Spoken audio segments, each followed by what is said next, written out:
Today's video is sponsored by Skillshare. So if you're new to the world of film, or even if you've been working with it for a while, you've without a doubt probably heard people talk about overexposing their film. And there's a bunch of buzzwords that surround that, but there's also a bunch of confusion and misunderstanding.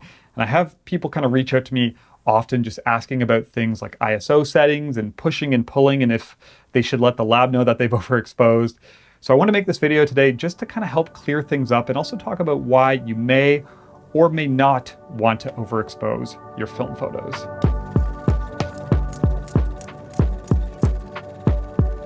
So it's important to note that in this video, we're going to talk specifically about negative film. Slide film really doesn't have that much flexibility, but exposure is definitely an in-depth topic. It's something that really takes practice and time to learn. But what I want to do today in this video is not get too technical, rather just give you what I think is the most important information to help you gain a better understanding, hopefully in the most kind of concise and clear way possible.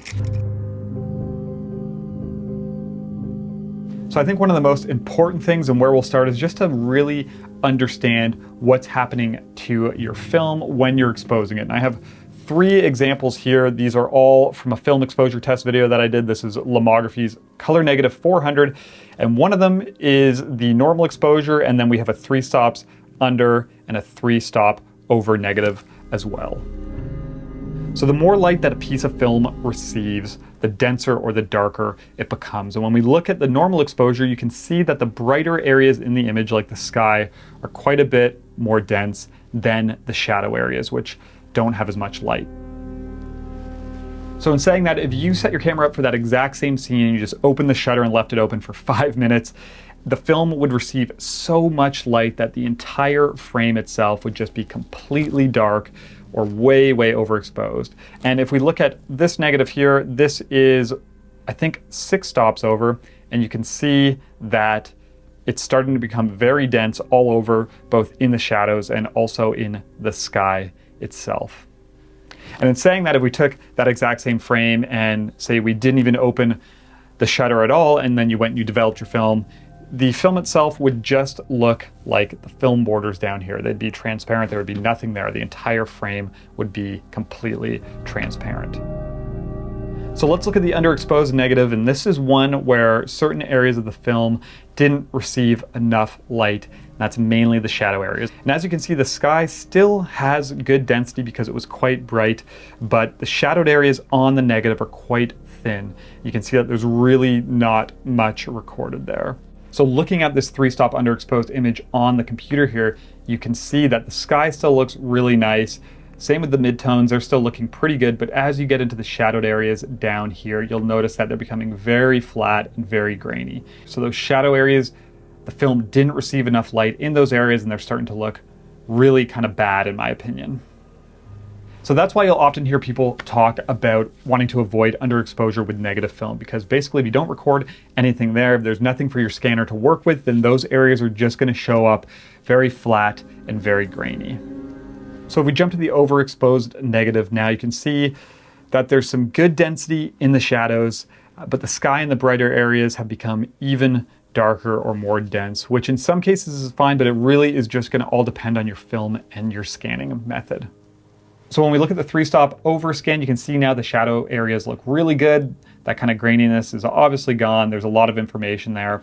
But if we do a comparison here, so we have the normal exposure on the left and the 3 stops over on the right, and you'll see that there are a little bit of differences in terms of color shift, but it's very minor. So that extra density is causing less of a problem than not having enough density. So this overexposure in the midtones and the highlights isn't really causing us much of a problem. But if we go to the 3-stop under image, you'll see that when there's not enough information recorded, like we saw before, that's when you get these really kind of flat, muddy, and grainy shadow areas. So as you can see from those examples, overexposure is definitely less of an issue than underexposure. And it's really simple. Like I said, if you don't expose enough and there's no information or no density in certain areas, then your scanner is going to have nothing to read. You're going to get that flatness and that graininess. But when you overexpose, you're just kind of making areas more dense. And depending on the film you used and the scanner you're using and how much overexposure there is, you can usually still pull a pretty normal looking scan from those pieces of film.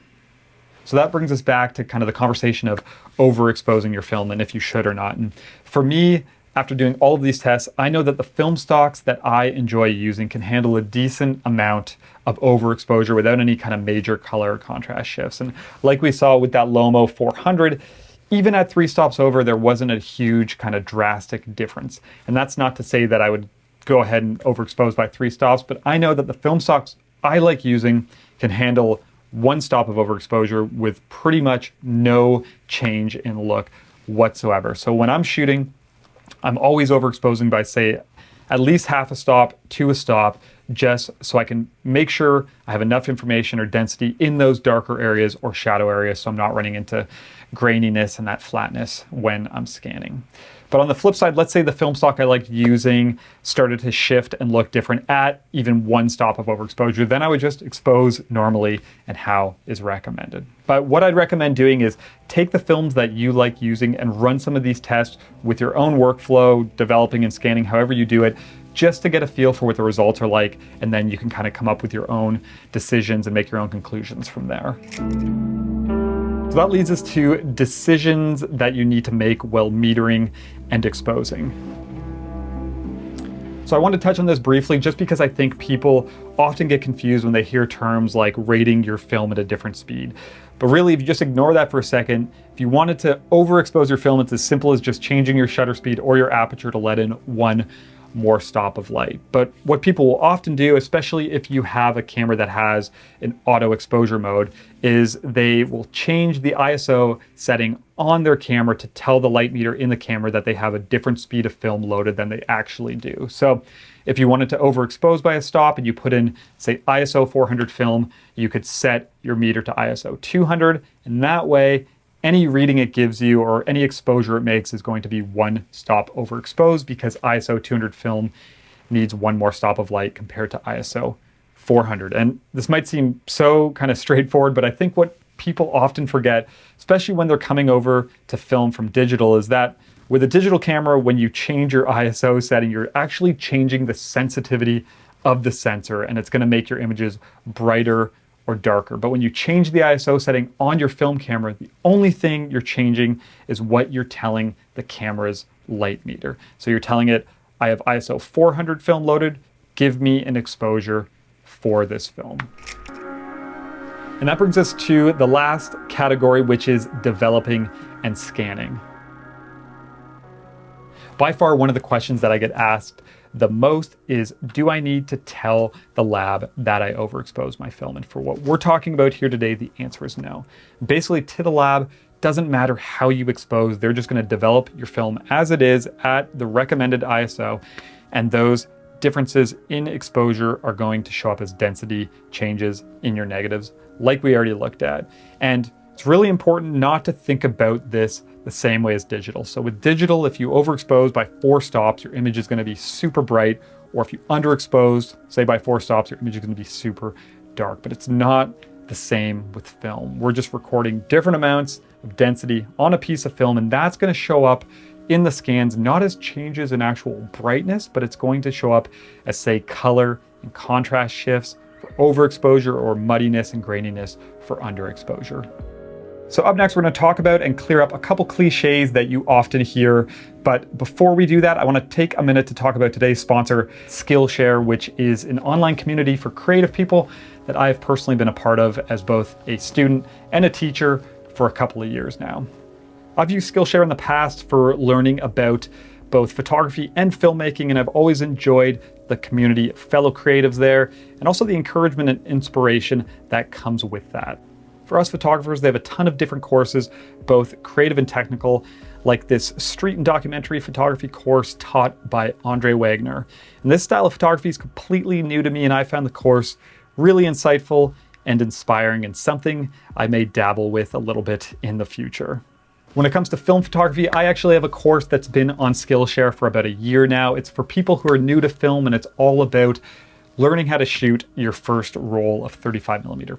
The first 1,000 people to use the link in the description below will actually get a free trial of Skillshare's premium membership, and then after that, it's only around $10 a month. Let's jump back into things. Okay, so the first cliche that you often hear is that negative film is so flexible that you don't have to worry about overexposure. So in my opinion, this is definitely not true. And we'll jump on the computer here and just take a look at a few examples. But what you have to remember is that a piece of film has a certain range of density. And as you overexpose, you start to kind of pack all of those tones into a smaller range. And that ends up causing color shifts and contrast changes in an image. And like I said, with testing film, you'll learn when the certain film stocks start to shift, and you can kind of make decisions on your own. But if we look at some of these, we'll go back to this single view.